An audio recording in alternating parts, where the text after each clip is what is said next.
Hola, les voy a explicar dos teoremas ahora. Son los teoremas de Dave-Witt-Morris. A veces se le conoce como Dave-Witt, cambió de nombre a Dave-Morris. Entonces el primer teorema creo que es de Dave-Witt.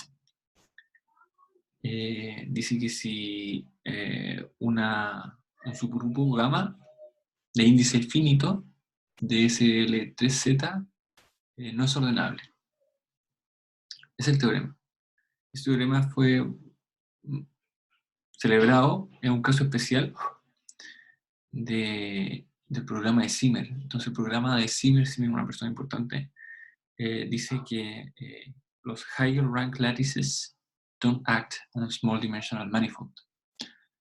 Los látices, los grupos de Lie discretos son látices, no actúan en manifold de dimensión baja.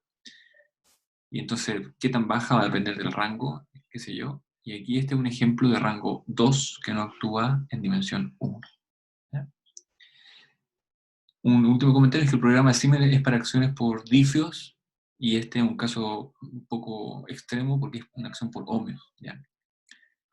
La próxima semana supongo que Bertrand no hablará más de eso. Ya. Entonces, esa es la demostración.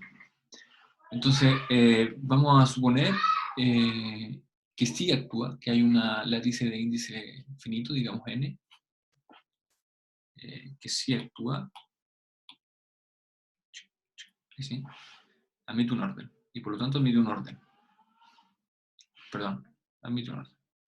Entonces vamos a tomar esos 6 elementos de ahí.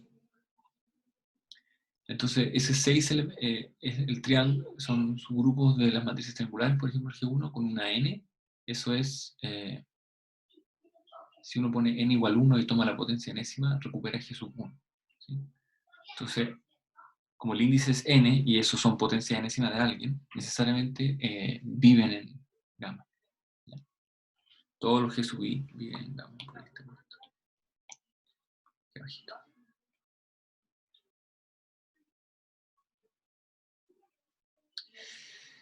Y entonces ahora uno ha hecho una pequeña cuenta que dice lo siguiente: se cumple que además de vivir en gamma, los de índices consecutivos conmutan, y si yo tomo el conmutador entre G sub i menos 1 y G sub i más 1, es el del medio G sub i a la n. ¿Ya? Y eso es para todo i en este círculo de 6 vértices. Entonces, eso es simplemente echar una cuenta, por aquí le eché.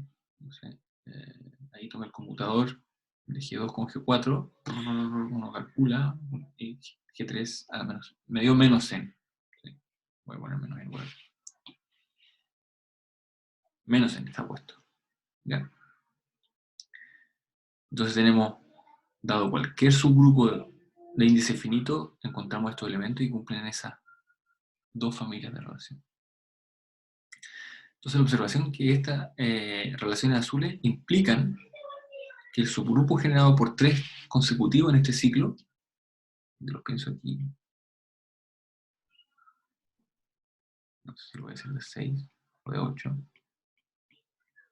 1, 2, me quedo de 8. El ciclo es...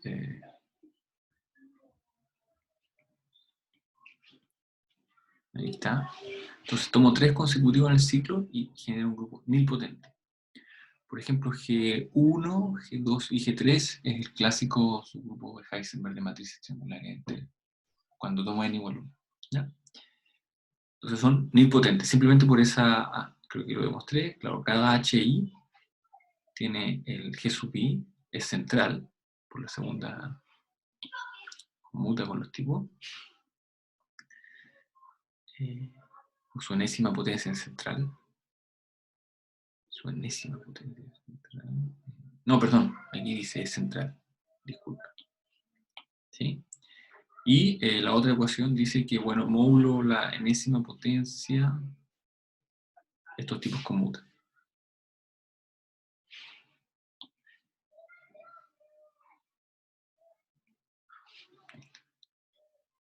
Ya. Entonces son nilpotentes por eso, ahí está. Entonces, ¿qué concluimos de ahí? Entonces, ¿qué tenemos? Tenemos el subgrupo, los 6 elementos, y cada trío de elementos me da un grupo nilpotente. Entonces, ahora, ¿qué concluimos? Que bueno, la restricción a cada uno de estos HI tiene que ser Conrad, porque los vimos que los grupos nilpotentes solo admiten órdenes Conrad, ¿sí? Eso sigue por la caracterización dinámica de los cruces. Los grupos nilpotentes crecen polinomialmente y por otro lado tener cruces implica crecimiento exponencial. Entonces no pueden tener cruces y por lo tanto todos los órdenes son Conrad. ¿Ya? Y entonces, por lo tanto, el teorema de Holder-Conrad que vimos la última vez nos dice que tenemos una dicotomía. El conmutador, G sub I, G sub I, acuérdense que dice, conmutador, con G sub I menos 1, necesariamente es infinitamente más chico que o bien G sub I menos 1 o bien G sub I más 1. Y eso se sigue de que el teorema de Holder-Conrad dice que cuando usted tiene un orden Conrad infinitamente generado, entonces hay un morfismo hacia R, pusimos, o Z, lo mismo, a R, ¿sí? Hay un morfismo hacia R. Esa es la conclusión del teorema de Holder. Y ese morfismo del teorema de Holder es un morfismo que preserva el orden, ¿sí? Entonces, el conmutador en la imagen, como el grupo galiano, es 0. Pero el morfismo es no trivial, así que o bien G sub I menos 1 o bien G sub I más 1 es no trivial. Entonces, uno concluye esto, ¿sí? Es porque el morfismo de Holder preserva el orden. Es una inyección que preserva el orden cuando alguien tiene un orden arquimediano. Esta es la definición de qué significa este símbolo. Bien, entonces tenemos esa dicotomía que hay que tiene que cumplir, entonces ahora esto nos lleva a una contradicción. Entonces, aquí hay un árbol de posibilidades. Vamos a ver como un argumento circular en algún momento. Entonces, la observación roja de arriba dice que G sub 1 o bien es más chico que G6 o bien es más chico que G2. Entonces, tomamos un árbol, supongamos que es más chico que G6. Entonces, G6, al aplicamos la misma observación, es más chico que G1 o más chico que G5. Y no puede ser más chico que G1 porque G1 es más chico que G6. Perfecto, entonces venimos por aquí, entonces. Aplicamos lo mismo, G6 o G4 o G6. No puede ser, así que tiene que ser G4, G4, G5, C, G3, G5, y después por aquí, ese no puede ser, G3, G4, G2, ese no puede ser, G2, G3 no puede ser, así que tiene que ser G1. Ah, pero G1 estaba al principio. Contradicción. Lo mismo con el otro lado. Siempre uno encuentra un camino de tipo orientado circularmente en algo ordenado linealmente, eso no puede ser. Y esa es la contradicción del primer teorema. Uno supone que hay un látice ordenable y encuentra estos dos elementos especiales, tienen un nombre que ahora no recuerdo, que necesariamente están ordenados circularmente. ¿Ya? Aquí hay una observación tal vez final, es que SL3Z no es ordenable. Eso es fácil porque tiene torsión. Pero hay un lema famoso que se llama el lema de Selberg, que dice que en cualquier látiz uno siempre puede pasar a índice finito y encontrar a alguien sin torsión. Lema de Selberg. Entonces, dentro de los gamas que estamos diciendo que no son ordenables, hay muchos que son sin torsión. Entonces, hay que hacer un argumento, por ejemplo.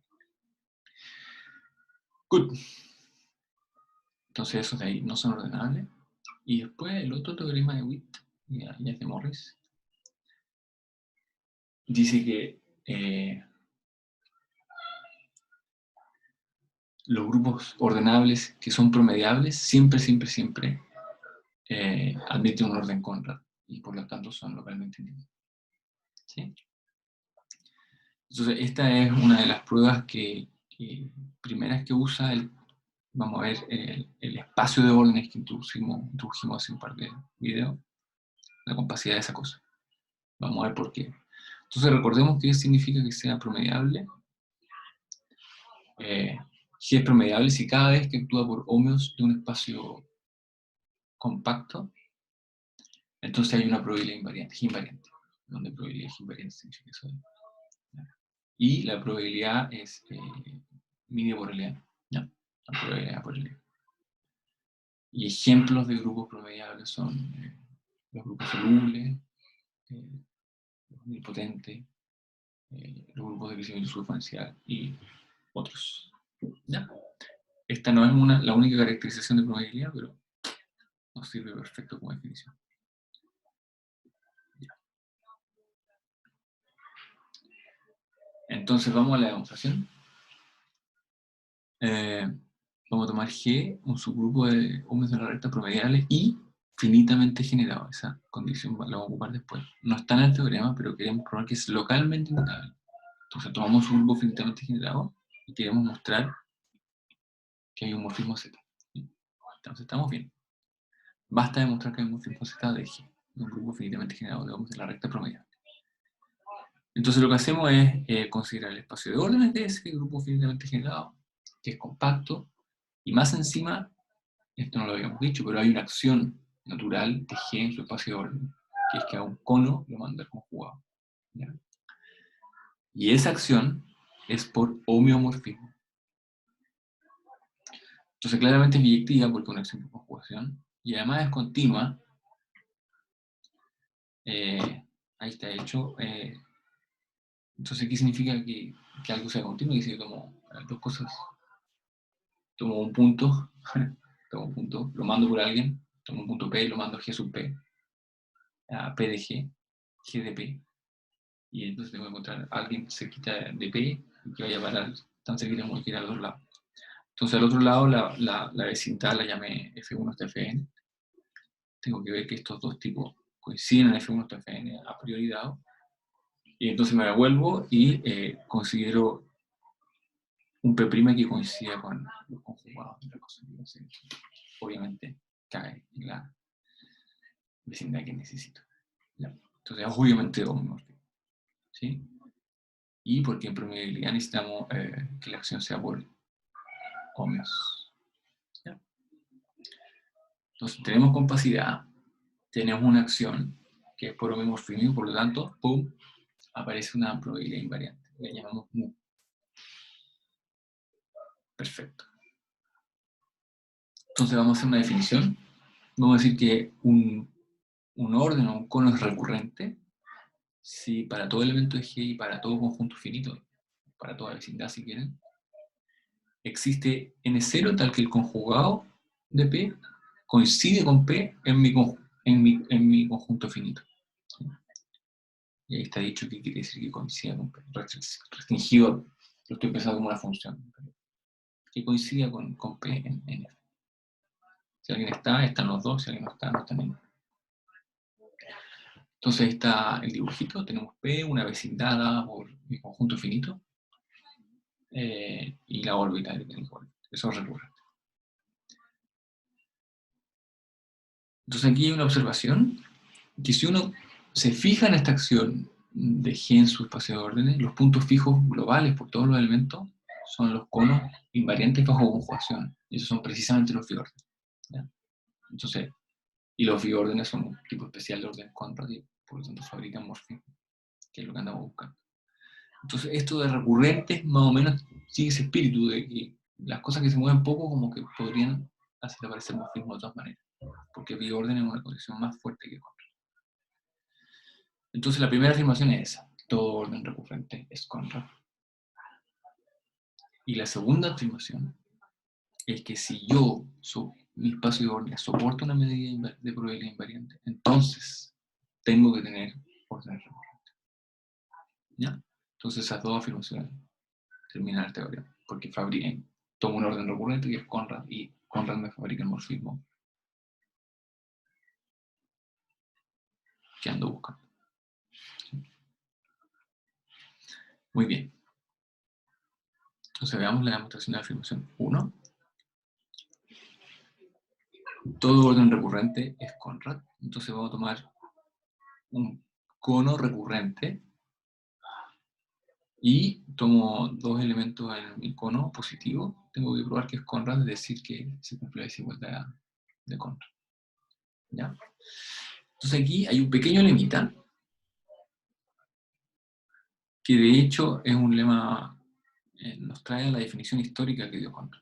Dice, para un orden, un grupo G son equivalentes. 1, la noción que nosotros dimos de Conrad.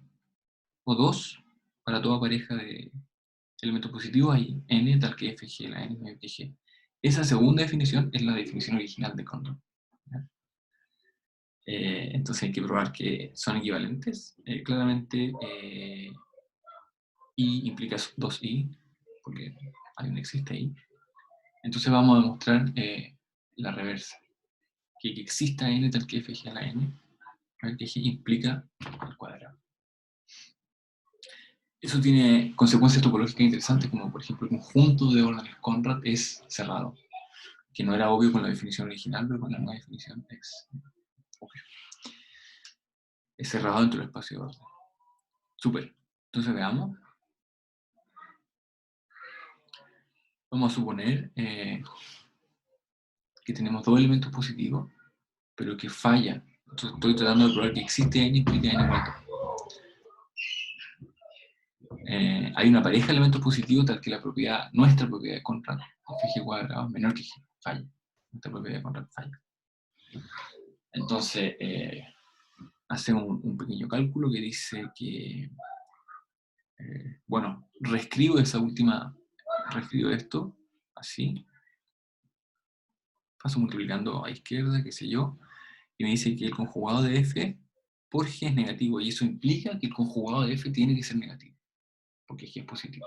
Entonces, si el conjugado de f fuera positivo, positivo, positivo, positivo. El conjugado de f es negativo, y lo reescribo así. El conjugado de f es negativo. Entonces voy a llamar h a f por g, y eso observamos que es un elemento positivo. Y ahora sí, hay que notar que h a la n es igual a eso. Y ahora sí, entonces h a la n es más chico que h a la n menos 1 por g.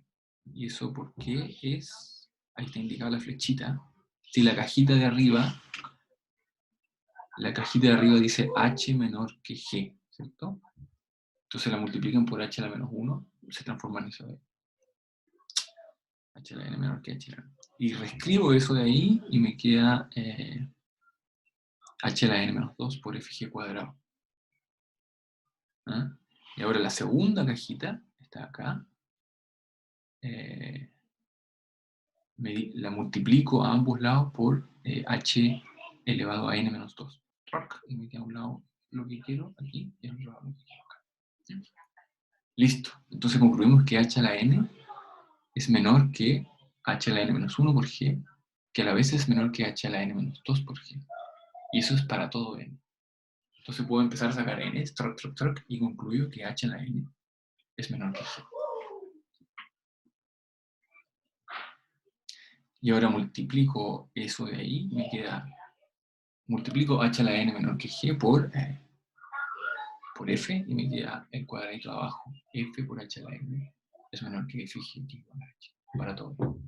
Y eso niega la propiedad 2. ¿Sí? Que exista n para toda pareja de elementos positivos, en este caso f y h, exista n tal. ¿Ya? Entonces ahí está el pequeño lemita.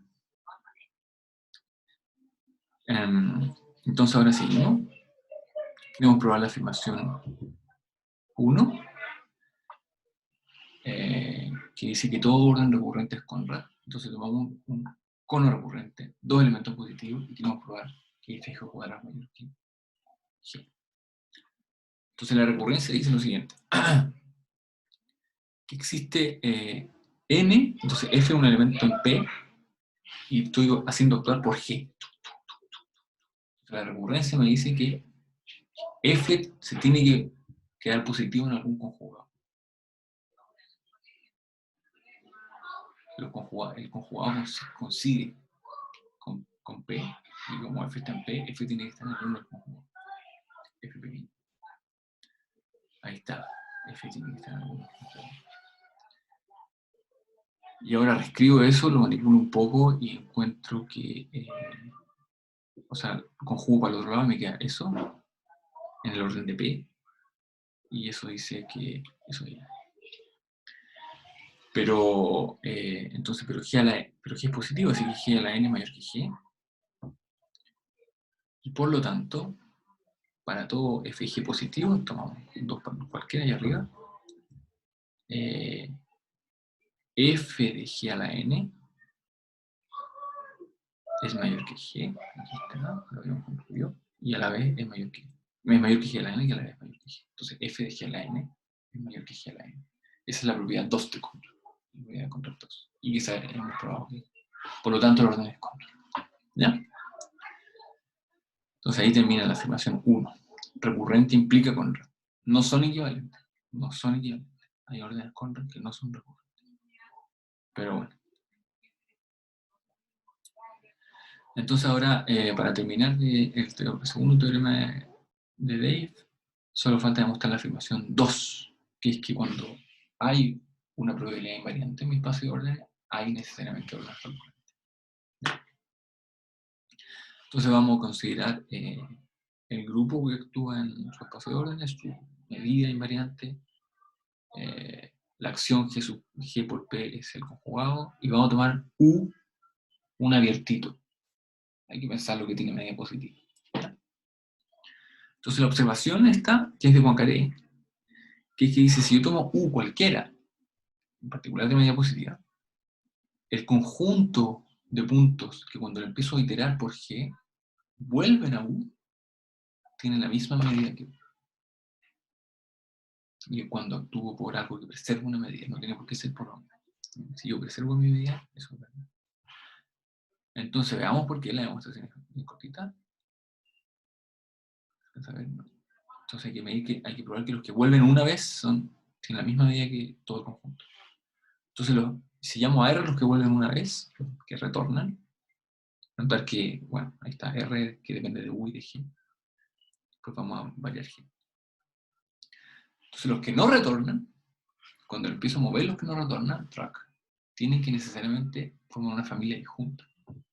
Porque si dos de los que no retornan se encuentran, quiere decir que en distintas potencias uno va a restar las potencias y encuentra que retorna. ¿Ya? Entonces esa es una familia disjunta. Y por lo tanto, como es una familia infinita disjunta, tiene que tener medida cero. Entonces, los que no retornan tienen medida cero, así que los que retornan tienen la misma medida que el conjunto. ¿Ya?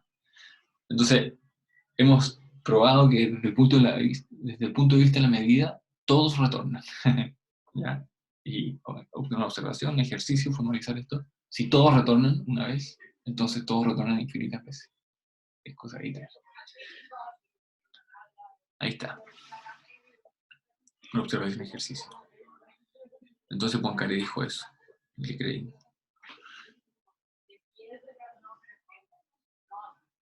Ya. Entonces, ahora, una de las cosas que habíamos dicho al principio es que G era numerable. Era finitamente generado y por lo tanto numerable. Entonces, todavía con nuestro U, vamos a intersectar todos los que retornan bajo la órbita de G con todos los que retornan bajo la órbita de F, H, etc. Todos los elementos de G. Y todos esos de ahí tienen la misma medida que U, y como la intersección es numerable, entonces eso de nuevo tiene la misma medida de U. Intersección numerable, cosas numerables. Se comporta bien. Entra. Y entonces, por lo tanto, cualquier tipo en esa intersección, que no vacía si es que U tiene medida positiva, es recurrente. Es un orden recurrente. ¿Ya? Ahí está. Espero les haya gustado. Chaito.